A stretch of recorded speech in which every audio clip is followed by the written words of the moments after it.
You imagine a scenario.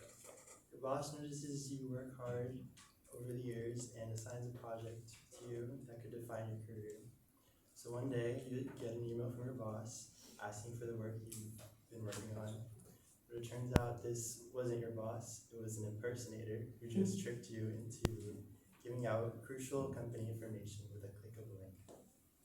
So while this scenario may seem just like bad luck, the truth is there's over 1 billion malicious software programs out there waiting to be accessed, according to A/B Test, an international security firm. So after spending much time researching this topic, I've learned that cybersecurity and cyber threats continue to evolve every day, yet it is still taken for granted. So today I'll be talking about how prevalent cybersecurity is, especially in higher education, and 3 common cyber threats, and then some ways you can better your individual cybersecurity. So first, just how prevalent is cybersecurity in higher education?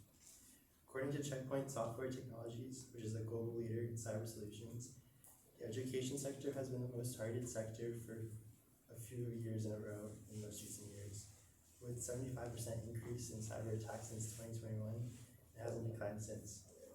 For comparison, the second leading sector was the government with only a 48% increase.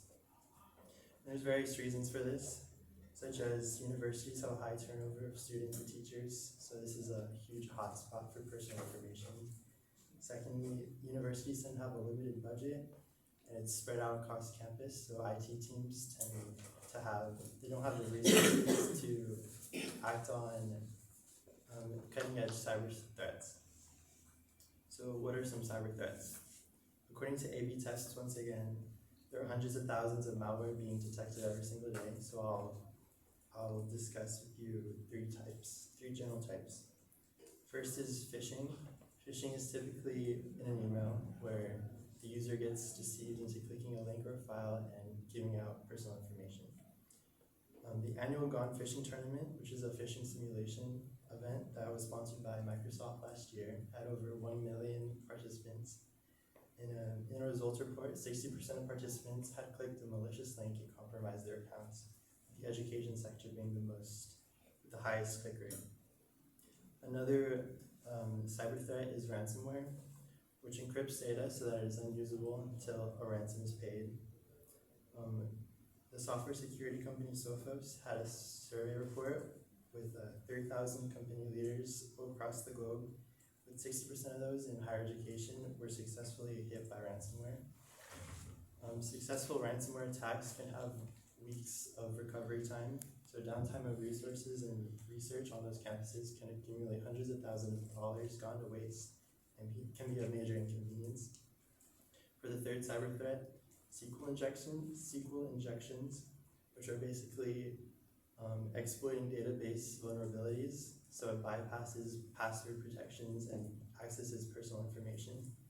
Just last year, the National Student Clearinghouse, which is a nonprofit that works with 3,500 North American colleges, was just compromised, and nearly 900 institutions had information like student records and social security information at risk. So both ransomware and SQL injections are threats that are most attractive to the education sector because of typically outdated systems. Like I said, universities tend to have a limited budget and spread out resources, so they're not typically adapted to the always evolving cyber threats in the world. So what are some ways to avoid falling for these threats?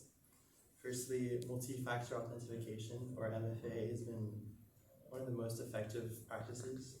According to last year's Digital Defense Report by Microsoft, it was found that MFA reduced the risk of compromise by 99%. And while this may seem like it covers all grounds, MFA is not available for all applications, and cyber threats continue to adapt to cybersecurity every day.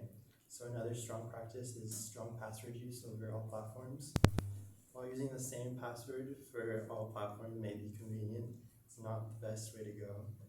According to the same Microsoft report, password-based attacks have grown from 3 billion attacks to 30 billion every month.